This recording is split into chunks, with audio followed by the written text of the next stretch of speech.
Take Back Your Health Now, Episode 80. You're listening to the Take Back Your Health Now podcast, the show that interviews the top doctors, athletes, trainers, and entrepreneurs to help you find the holy grail of health. Now here's your host, Dr. Dan Margolin.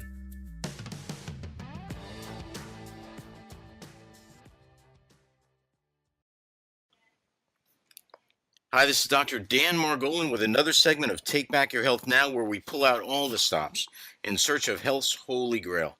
We have a very, very exciting show for you today. We have Dr. Joel Fuhrman, MD. He is a board-certified family physician, six-time New York Times best-selling author, and internationally recognized expert on nutrition and natural healing. He specializes in preventing and reversing disease through nutritional methods. Dr. Fuhrman coined the term Nutritarian to describe his eating style, which is built around a diet of nutrient-dense, plant-rich foods. For over 25 years, Dr. Fuhrman has shown that it is possible to achieve sustainable weight loss and reverse heart disease, diabetes, and many other illnesses using smart nutrition. In his medical practice and through his books and PBS television special, he continues to bring his life-saving message to hundreds of thousands of people around the world. Dr. Fuhrman, welcome to the show, sir. Thank you so much. Look forward to our conversation, and thanks for having me on. No, I'm very excited. Just for the audience, if you look at just some of the books Dr. Fuhrman's written, Eat to Live, The End of Dieting, The End of Diabetes, Super Immunity, The End of Heart Disease, Disease Proof Your Child, Feeding Kids Right. I mean, Dr. Fuhrman, you have taken the responsibility of the health and welfare of the public on your shoulders. What drives you so much? I mean, it's amazing. You've really accomplished so much. You've given so much to people. Why are you doing it? What is behind all this? Well, thank you for that. I appreciate that. It's incredibly rewarding. It's just so satisfying to watch people get well. Through my 25, 30 years as a doctor, just knowing that when people come to me with migraines, with fibromyalgia, with rheumatoid arthritis or psoriasis, knowing that I can assure them they can get well and not be on drugs the rest of their life and not suffer the rest of their life. And if they have lupus, they can get well. And heart disease can melt away. And they don't have to have type 2 diabetes. I give people a completely opposite message than their doctors are telling them. They get the message from their regular physicians. You're going to be sick the rest of your life. You're going to have to be on these dangerous medications that cause cancer for the rest of your life. And it's just what drives me is the excitement in getting people well and the frustration and the anger with people getting bad and wrong information and medical tragedies occurring, and they don't have to, and people aren't given the right information to make the right choices. I don't care if a person wants to live on fast food and smoke cigarettes and can ruin their health. That's their right. But it's so painful to see people given the wrong information and destroying their health. And if they were given the right information, they wouldn't have made those choices. They were denied the opportunity to get well and reverse their disease. So I think that's driven me into this career. And then over the last decade, just seeing that this message reach so many millions of people. I never dreamed in my early stages of my career when I decided to go to medical school that I would have television shows that would have reached millions of people, and I would have sold millions of books, and I get thousands of people, recovering their health. So it's just so adding on to that frustration is all this excitement about people telling me their gratitude and how they got, and watching people recover their health and get well. There couldn't be anything more exciting to watch people earn back their health. You know what I mean? I understand it. You get back more than you sow, as they say, or something like that, right? You actually feel the reward in the people that you help. I think it's a beautiful thing. And even for me, I do a lot of these interviews, and I got to tell you, when you've been on the show before, I'm so excited when I hear that you're on the show, because I know that we're going to get information that really you just don't get anyplace else. You just don't hear this message. And just me in the medical community, or myself, when I do deal with other doctors, I hate to put it this way, but they're so depressing in that they don't actually believe a lot of these diseases can be cured. Now, we're going to talk a little bit about diabetes shortly, but I've had a few patients with diabetes that recently one of them lost 100 pounds, and the diabetes went away. Now, that was, it just went away. Okay. Another one, same thing. They lost about 30 pounds and the majority of the diabetes went away. Now, these people are going to medical doctors that are seeing that. And when I speak to the medical doctors and I say, hey, I noticed your patient's diabetes actually was cured by the fact that they lost that weight or whatever their lifestyle changes were, they're still negative. They're like, well, they didn't really get cured. It's probably going to come back and we're just temporarily taking them off their medicine. But there's no excitement. There's the lack of excitement. Like in you, I hear this enthusiasm that is just coming through that I really, really appreciate that. Yes, Um, the passion. I mean, you're absolutely right. You go on to the Mayo Clinic or to some kind of diabetic website, or get information about diabetes. It's all so negative. There's no belief that people can get well. Obviously, they have gastric bypass. Some people get rid of their diabetes, but people don't think they're going to get rid of it and and it's going to stay gone for the rest of their life. They're so damn negative because they don't know how to motivate people. They don't know the art. They haven't had any experience in this field, and haven't seen what we've seen, that people get excited, they make the changes, they stick to it, they keep themselves slim forever. They learn their lesson about creating diabetes. Their taste buds have changed. They got rid of their food addictions. They're enjoying this way of eating that keeps diabetes away forever. And sure, they may have a genetic predisposition or tendency to develop diabetes should they become obese again, but that's never going to happen. right, right. Well, I mean, my question to you is, like, how important is motivation? But you just said it. Obviously, it's probably everything, right? Well, there's an art to motivating people, and there's a skill, and doctors aren't trained in these skills of how to get rid of people's food addictions, and they're not really trained really, to explain to people. Now, I've spent a lot of my career doing this. I even published a study in the Nutrition Journal in 2012 showing that when people paid attention to the micronutrient quality of their diet, they flooded their body with micronutrients, how it naturally decreased their appetite, removed food cravings, resolved their addictive drive to overeat, and they naturally desired less calories. And that Hmm. same study, which, by the way, that study had, I think, 754 people in it, a huge amount of participants. Wow. So the study also showed that once people were eating this way for 6 months, they liked the taste of this way of eating, and their enjoyment of food on a nutritarian diet was just as much or more than their old diet. There was no like, oh well, I got to eat this to keep well, so I'm going to like suffer with not enjoying what I eat just to stay well. It's not like living on carrots and celery sticks the rest of your life. People learn great recipes, their taste and their smell improves. They love Huh. what they're eating and they're enjoying it and they're getting well. There's no reason they shouldn't stick with it. Wow, no, that's powerful. That is powerful. And like you said, growing up, I think we eat and we're given so much crappy food that we've just gotten so used to that we get sort of put in this little corridor.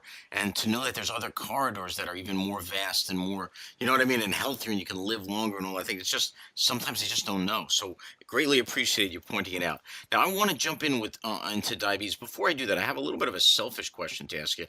You brought up the question of psoriasis. And my father has just been diagnosed with psoriasis. He's literally broken out all over his body, and we've been searching for answers for that. Could you give me any information regarding psoriasis and the direction or information I should give him? Sure. You know what? If he goes to my website to the success stories section and types in psoriasis, he'll see numerous cases of people with before and after picture that resolved their psoriasis. And you know what you could tell him? You could tell him, if he listens to this podcast we're doing today, that the same dietary protocol that reverses diabetes reverses psoriasis, because it has to do with mild caloric restriction, keeping your insulin low, and flooding your body with phytochemicals. So all the same principles exist. It's the same program. You know what I mean? So, and it melts and it gets rid of your diabetes. Now, of Wow. Okay. course, the overactive immune response is from it's from excess calories, and that means he has to lower his body fat percent. And as you lower your body fat percent, and as a male gets their body fat below 12.5%, their metabolic rate slows a little bit, and they can get less calories without getting too thin. And Huh. it's intentionally slowing your metabolic rate so you can eat less calories while still maintaining your muscle and bone mass to get a little too thin. That resets the immune system, and resolves the psoriasis. So tell him that if he wants to get rid of this, it's not hard to do. And I've got plenty of cases to show him that people have done it. And he can come I, onto my website and talk to me and to other people. He can actually communicate with those people in the forums who've gotten rid of their psoriasis and how they felt about it. wow, I will absolutely have him do that. I thank you for that, sir. Let's jump into diabetes here. There's two types of diabetes, right? Type 1 and type 2. Could you first, for the audience, define the two types and how people get them and why they get them, etc.? Right.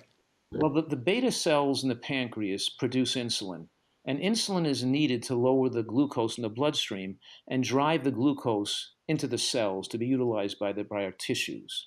And insulin is also a fat storage hormone.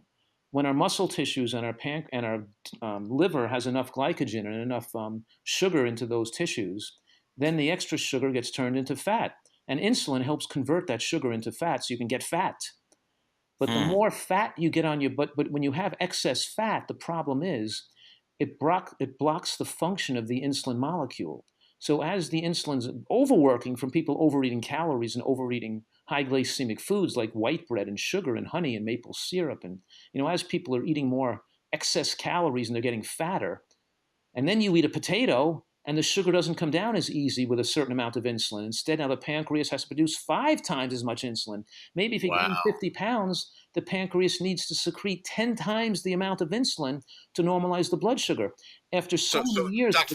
It's actually like an exponential increase in activity that the beta cells have to start to put out right. the more fat you add. Wow. That's Wow. I correct. didn't know. So eventually the pancreas is putting out so much insulin to drive the sugars down, and the pancreas eventually poops out. The beta cells can't keep up with the demand when you have so much fat on your body.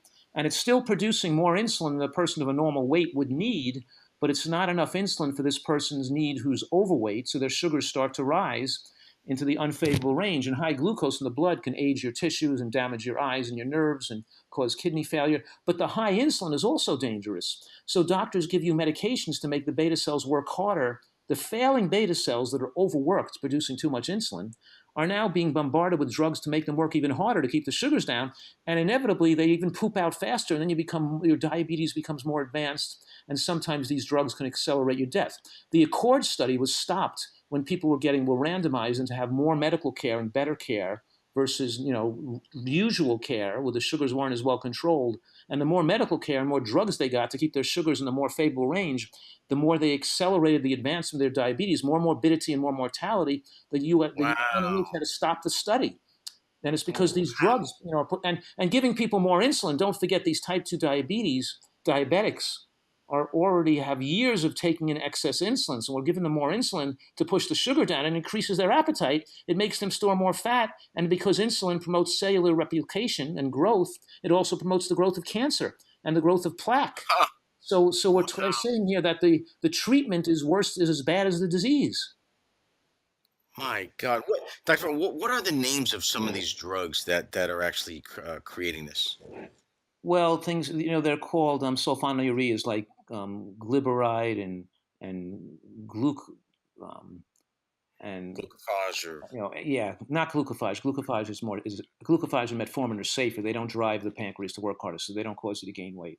okay. But it's the other medications, the sulfonylureas like glyburide and Actos and there's a whole bunch of them. I'm forgetting all the names right now. But, Sure.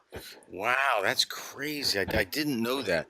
What when you're saying even like neuropathy, that's as a podiatrist, it's one of the things that we see most commonly, right? When you see diabetics, what causes that? And is this also reversible, or is there a point where it's too far gone? Well, with any disease, there could be a point where it's really advanced. But my experience, I've got a lot of people with advanced neuropathies that have made complete recoveries. I have one woman just recently who had gastroparesis, where she couldn't eat food. She vomited everything her ate, and the doctors were feeding her like liquid feeds and and giving her all kinds of drugs to. But in any case, she followed the program. I got her on I fed her like a tablespoon of food every like 3 minutes and gave her and tell her what to eat and got her body flooded with nutrients. She made a recovery. The neuropathy went away. So we're talking. Yes, I've seen people get well from but of course, there's going to be some advanced cases where people wait too far and too long. But But in the pilot study we published where I took diabetics and had them follow the program, 90% of them reversed their diabetes and became non-diabetic within 6 months.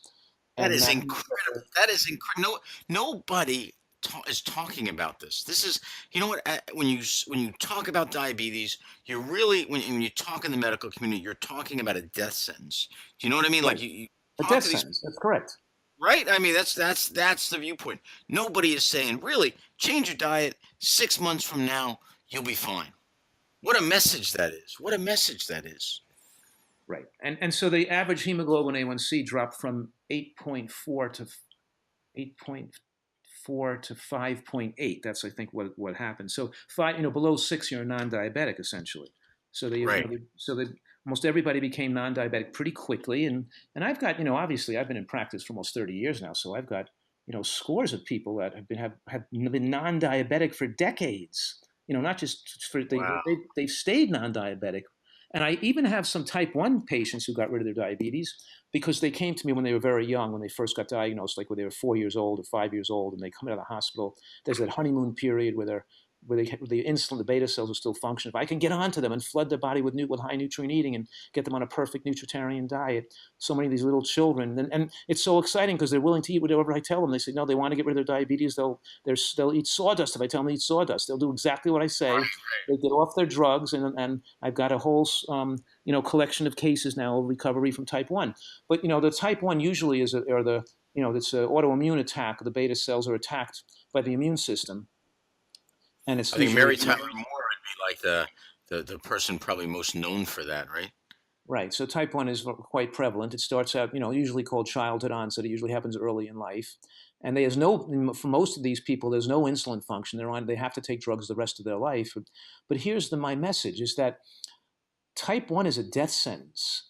It kills people young. They can cause kidney failure, blindness, infections, amputations. It destroys people's bodies and it increases their risk of dementia. It destroys their life. But it doesn't have to be. I'm saying that type 1 could live a normal life to 100 years old without any morbidity or more increased mortality because it's not the type 1 diabetes that causes the problem. It's the excess insulin given by physicians because they're given the message that they can eat what they want and take as much insulin as they need to control their blood glucose. And Wow. then they do that. Wow. They eat an American diet, they take extra insulin, and the insulin kills them. And my type 1 diabetics are using 2/3 less insulin. I mean, did you hear that? And we're talking about less than a half as much insulin, but usually 1/3 the amount they still need a little insulin, of course. But like, for example, I have a local physician. He was an anesthesiologist right in my local town here.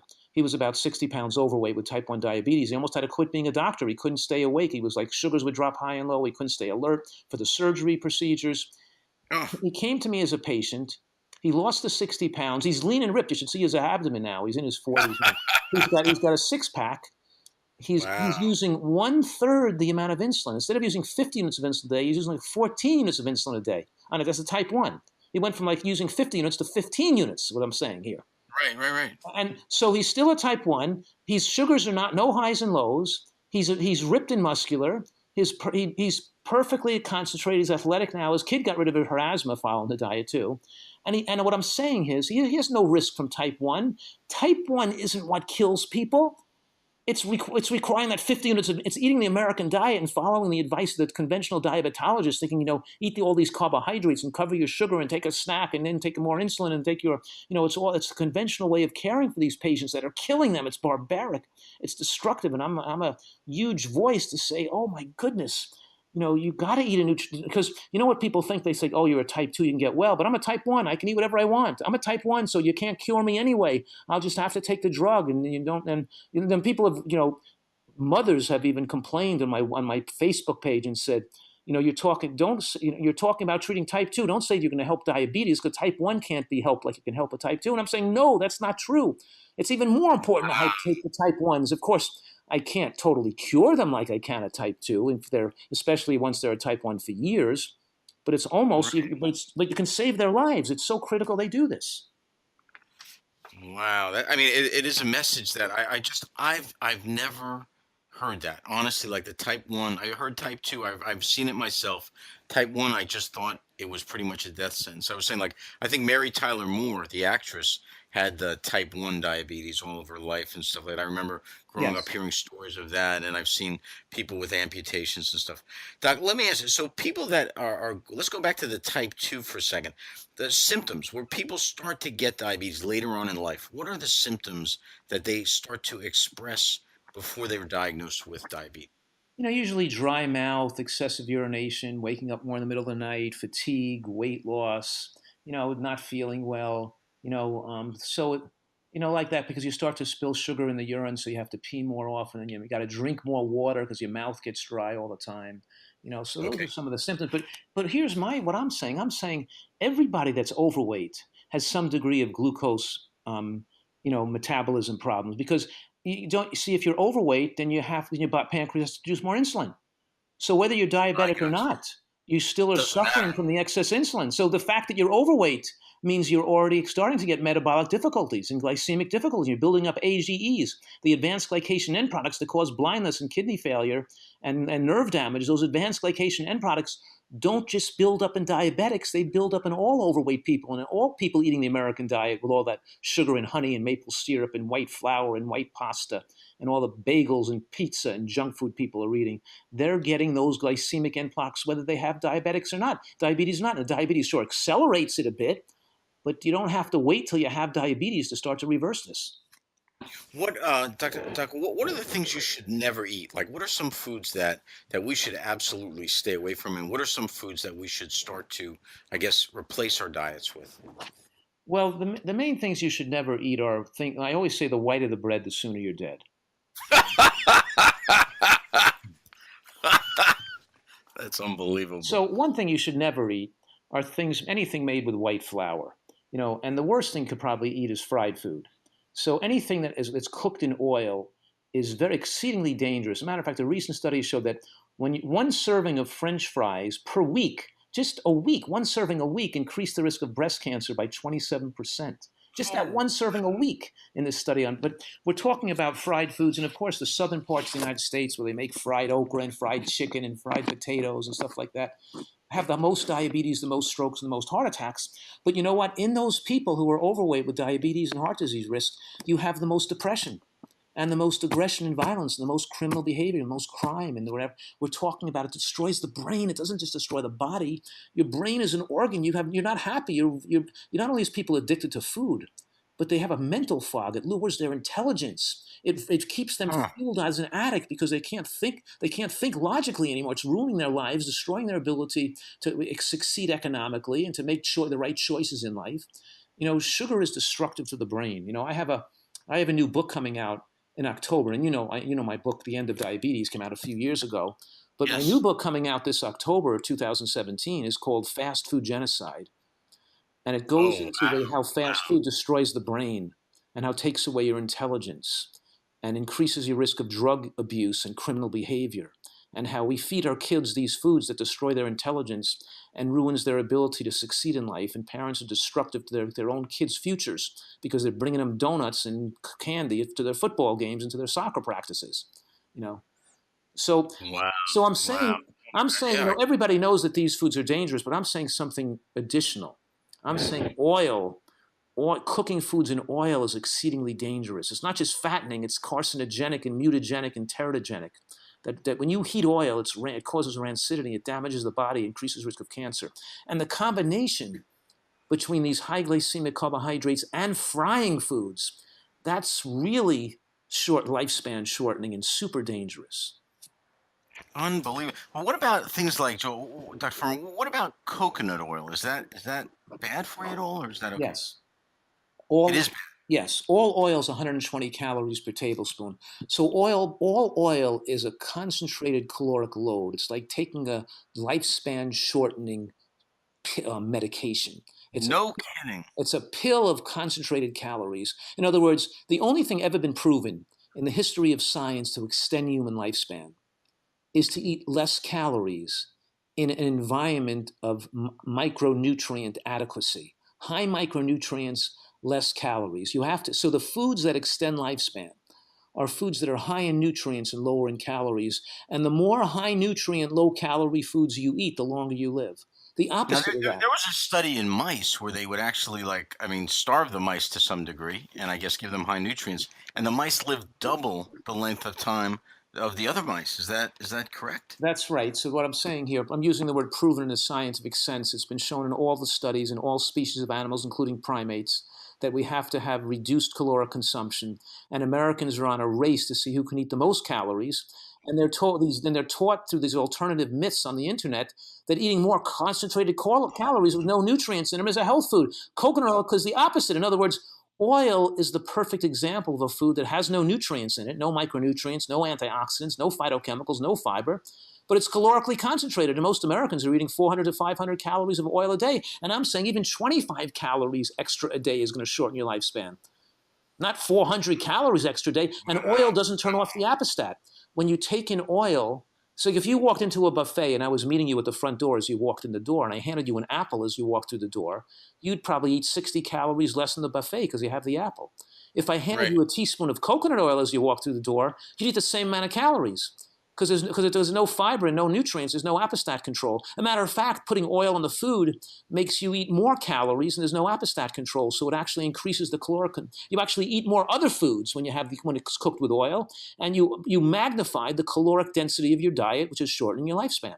And there's no compensatory benefits because there's no anti-cancer phytonutrients in it. It almost sounds like fructose in a way, right? Where fructose versus glucose. I mean, it's almost the same concept where it goes right to the liver. It bypasses the things that would actually let you know that you're not hungry anymore, and so you just keep wanting to eat it and eat it and eat it. Is that true? That's exactly true, because when you have walnuts and coconut and sesame seeds, when you have the whole food source of fat with the fiber and the moisture and the sterols and the stanols, it's bulky in your stomach. It hits the nutrient receptors. It turns off the appetite. When you take the walnut oil or the sesame oil out of the food, then you bypass the appetite. You eat more, and it eat more calories, and you took the nutrients away. When you eat a walnut or a sesame seed, the sterols and stanols actually bind fat. So it increases stool fat, so all the calories aren't even biologically available to the body, and it sucks out saturated fat and cholesterol. It does the opposite. So what I'm saying is people don't recognize that oil is a processed food. I'm not against people eating the whole food sources of fat. They can eat pecans. They can make a dessert with shredded coconut.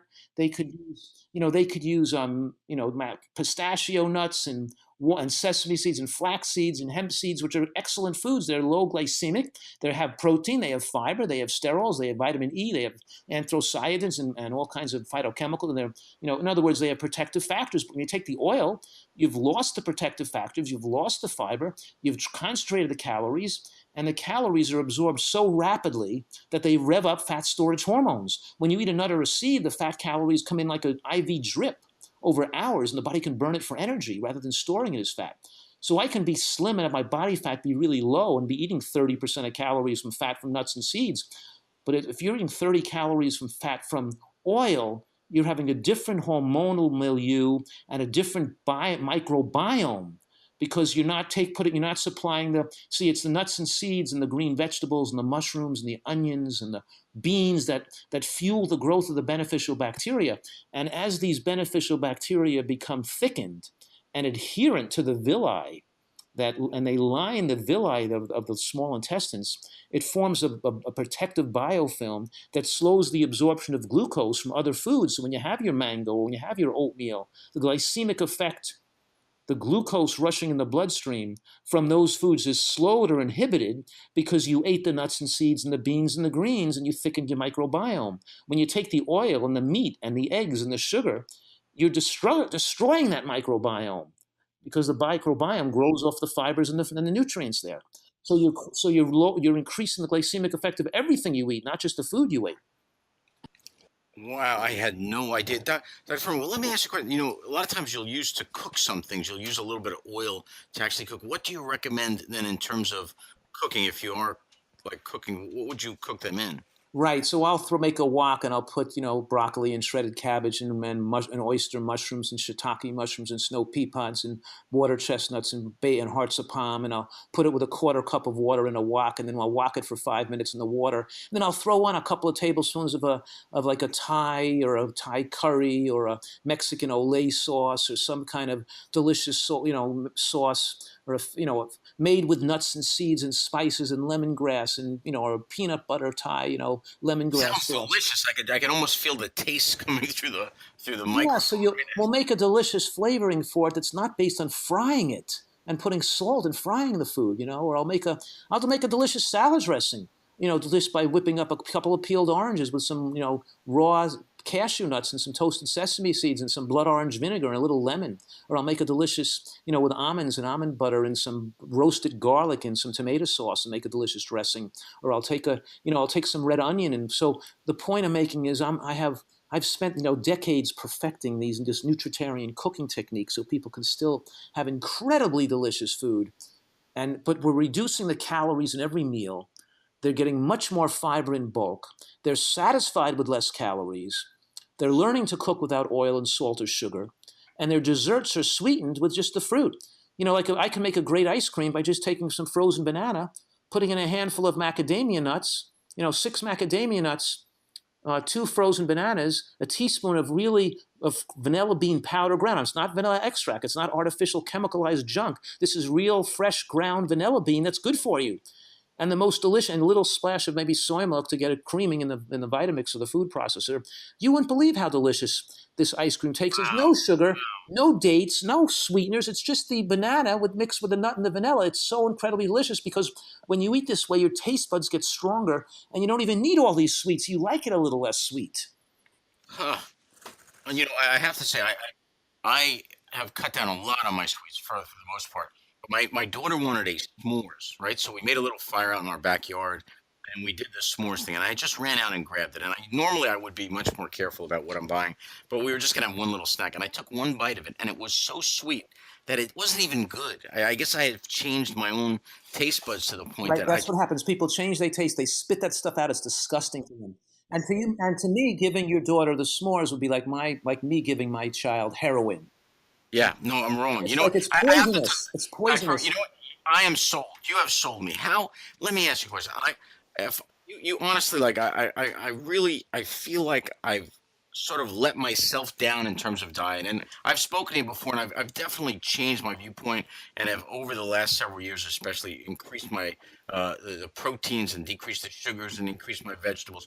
But if I want to really immerse myself and become an excellent chef, so that every meal I make is the most nutritious for my family, my wife does the same thing. How do we do this? How do we immerse ourselves so starting tomorrow, we actually can do this for the rest of our lives? How would we go about doing it? This is what I do for a living is I give people the tools they need to make this easy for them. So I have I have the book, The End of Diabetes, but I have another book called 10 and 20, or the T20 Diabetes, which means a whole 20 days of meal plans to reverse your diabetes within 3 weeks. So people lose 10 pounds in the first 20 days. What to buy, what to shop for, what to cook at each meal, to eat leftovers, what the soup and the chilies to make, and how much to buy. And I have it all written down for people. I've got the whole program done for them. I have my Eat to Live cookbook with all my gourmet recipes in it, of course. But for the diabetic audience, they should go right for that 10 and 20 diabetes program where they have all their menus written out for them. And there's a Facebook page to accompany the download, and they have the End of Diabetes book. So I have a whole program where people can reverse their diabetes. And I by the way, I have 1,500 recipes on drfuhrman.com where it's rated by the members. So they have like 2 stars, 5 stars, so people can see what the recipes that are loved the most by people.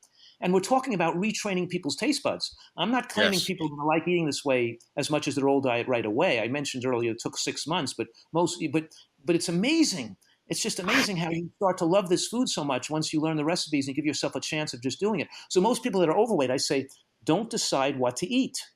Don't make choices. I make the choice for you. I'm going to tell you what to eat. Just eat it whether you like it or not. And I will guarantee you're going to love it, but it's not going to happen right away. Just keep eating it and eating it, making the fancy recipes, do the program, and you'll see by the end of the first week, you're going to like it more. And the end of the second week, you're going to start to really like it a lot. By the end of 3 months, you're going to really like it. And the end of 6 months, you're going to love it. You know what? I'm going to do this. I am going to do your program, and I'm going to come on the air and over the next 6 months, and I'm going to let people know how I'm doing. So you have my full commitment here. I'm actually going to start doing it. That's unbelievable. Unbelievable. How's that? So proud of you. No, I'm doing it. I am doing it. You got me excited. Let me ask that as we sort of wind down. I asked you this originally. I'm going to ask it a little bit differently, but we always ask what the holy grail of health is. I'm going to pose it in terms of diabetes for diabetic patients. If I were to ask you what the holy grail of health is, what would that be, sir?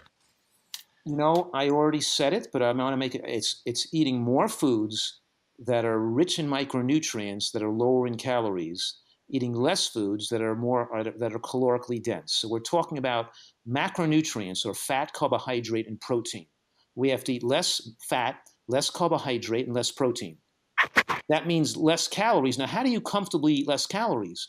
The only way you can comfortably desire less calories is by eating more foods that are rich in micronutrients, which suppress the appetite and fill you up. And those foods are called, which I have an acronym so people can memorize them easy, G-BOMBs, G-B-O-M-B-S, greens, beans, onions, mushrooms, berries, and seeds. You eat your G-BOMBs every day. You eat big salads. You make a big soup with vegetable and bean soup with, and you make chilies and all kinds of different vegetable dishes, and you do. So we're talking here about making it. So we're talking about eating more nutrients, flooding your body with these healing micronutrients, while at the same time, mild caloric reduction is the secret to a long life and reversing diabetes.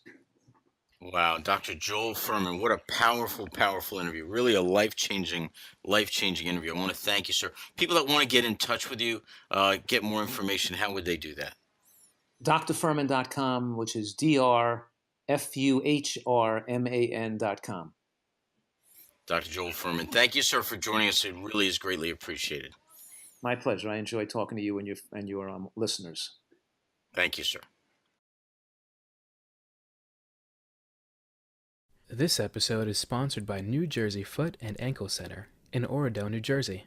Remember, when you have a foot problem, you've got a foot doctor in the family. Weekend and evening appointments are available. Call us at 201-261-9445. Once again, that's 201-261-9445. Thanks for listening. Check out the show notes over at drdanspeaks.com. If you're loving the show, head over to iTunes and leave us a review, and we'll catch you next time.